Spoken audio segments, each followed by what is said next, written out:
my dear students and viewers.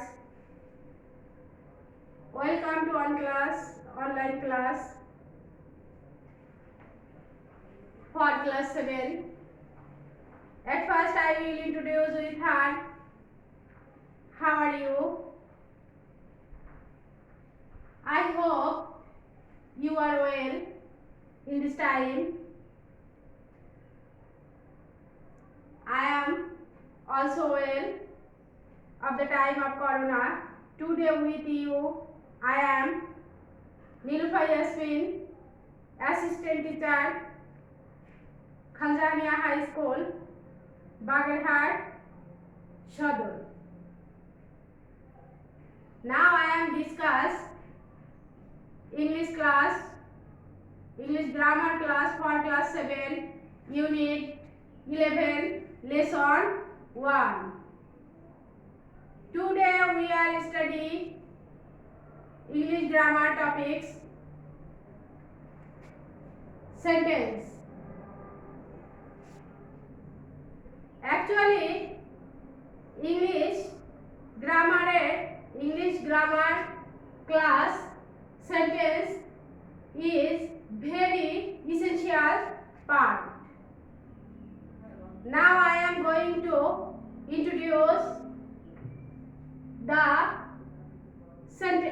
class 7 unit 11 lesson 1 and topics sentence. My dear students, what do you mean by sentence? What is sentence? যখনই আমরা sentence বলি আমাদের মনে প্রশ্ন জাগে sentence কি? Sentence মানে হচ্ছে বাংলা হচ্ছে বাক্য, অর্থাৎ a group of words which make complete sense is called sentence. A group of words একগুচ্ছ শব্দ which make complete যা তৈরি করে দেয় sense is called sentence. কি তৈরি করে দেয়? একটি সেন্টেন্স বা বাক্য তৈরি করে দেয়। তাহলে আমরা সেন্টেন্স বা বাক্য বলতে বুঝি যে যার একটা সম্পূর্ণ অর্থ প্রকাশ করে, একটা শব্দগুচ্ছ দিয়ে, কখনো তার কম শব্দ দিয়ে। আমরা যখন বলি কাম, আসো, তখন সেটা সেন্টেন্স হয়ে যায় যখন কোনো সেন্টেন্সের অ্যানসার হিসেবে সেটা আমরা কাউন্ট করে থাকি। তাহলে ডিয়ার স্টুডেন্টস এন্ড ভিউয়ার্স, আমরা এই সেন্টেন্সের সম্পর্কে সামান্যতম ধারণা নিয়ে নিলাম। আশা করি তোমরা খাতা এবং কলম নিয়ে ক্লাস 7 এর স্টুডেন্টস বা যাদের এই ক্লাসটি প্রয়োজন তারা আমার সাথে আজকের অনলাইন ক্লাসে উপস্থিত আছো।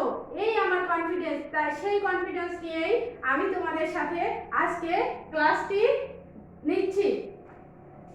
Assertive sentence, there are 5 types of sentence. সেন্টেন্সের এই যে 5টি প্রকার আমি আজকে তোমাদেরকে দেখিয়ে দিব। আমি বোর্ডে শুধু হোয়াইট বোর্ডে শুধু মেইন বিষয়টি, মূল বিষয়টি আমি তোমাদের জন্য লিখে রেখে দিয়েছি।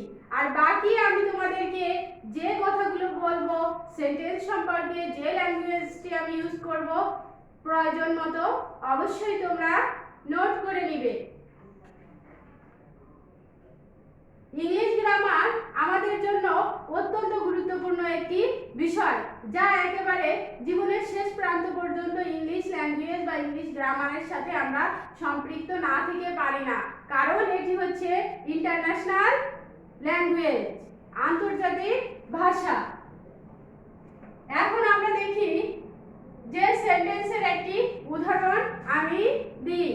আমি প্রথমেই বলে নিয়েছি যে তোমরা ভালো আছো বা আমি ভালো আছি। I am well.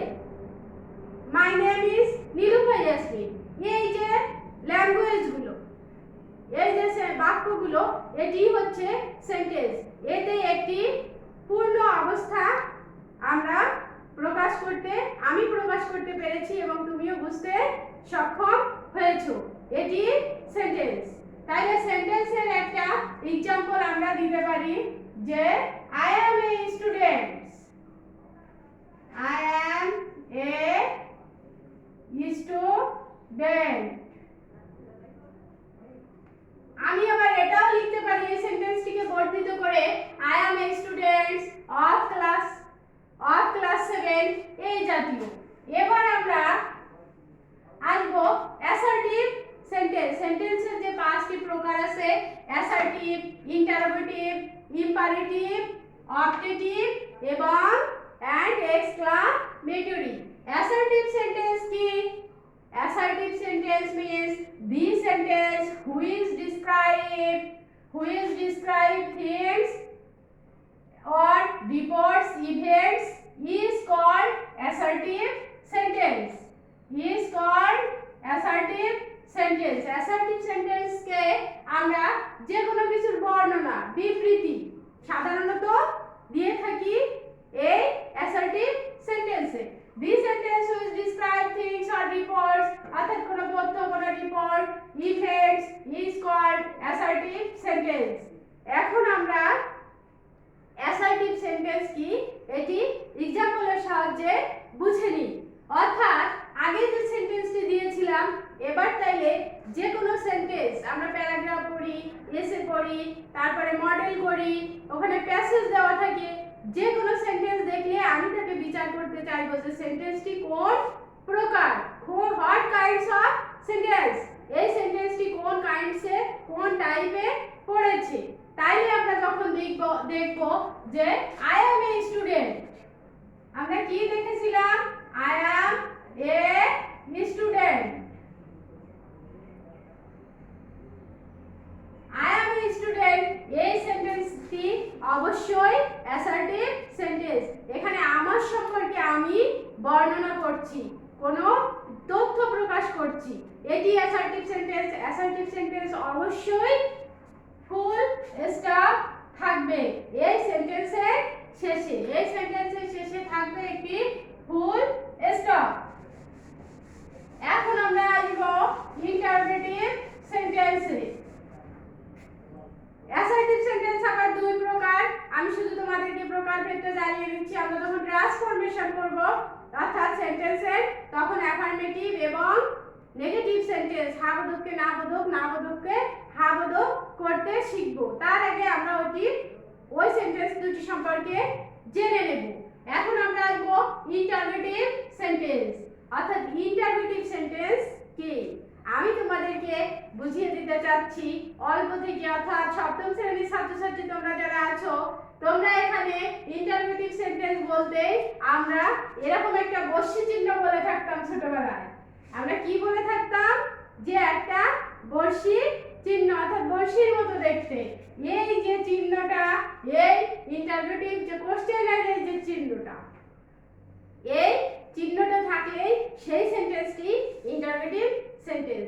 আমি সহজভাবে তোমাদেরকে বলে দিলাম, কিন্তু মূলত গ্রামাটিক্যাল দিক থেকে এটি আমাদের অ্যানসার না। দেখো সেন্টেন্স আর অলওয়েজ ইন উইথ কোশ্চেন। কিসের সাথে শেষ হবে? প্রশ্নের সাথে। সেন্টেন্স আর অলসো কল্ড কোশ্চেন। এটা সেন্টেন্সের ভিতর চাওয়া থাকবে কোনো প্রশ্ন, কোনো কোশ্চেন চাওয়া হবে, কোনো অ্যানসার চাওয়া হবে, কোশ্চেন দেওয়া থাকবে, কোনো অ্যানসার চাওয়া হবে, সেটি হচ্ছে interrogative sentence. It's interrogative sentence অর্থাৎ ইহাই প্রশ্নবোধক বাক্য বা ইন্টারোগেটিভ সেন্টেন্স।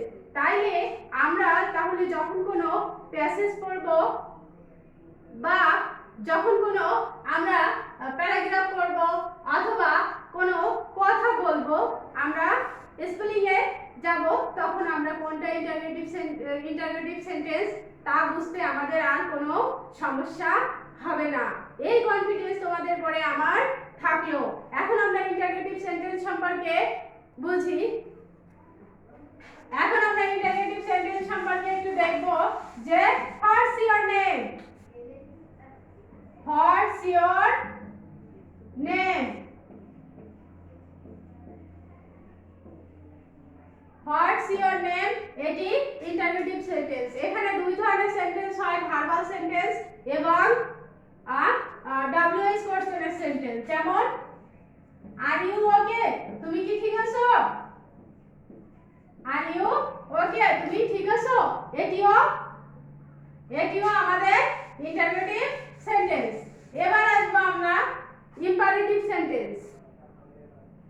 Imperative sentence है it is used to make a request, to give a command, to give suggestion and to give advice to someone. আমরা বাংলায় বলে থাকি যে আদেশ, উপদেশ, অনুরোধ এই জাতীয় সেন্টেন্সই হচ্ছে imperative sentence.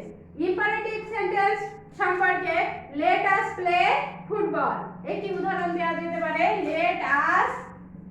let us play football. এটি আমাদের ইম্পারেটিভ সেন্টেন্সের উদাহরণ। অথবা শাট দ্য ডোর এটিও ইম্পারেটিভ সেন্টেন্স। এরপরে আসবো আমরা অবজেক্টিভ সেন্টেন্সে।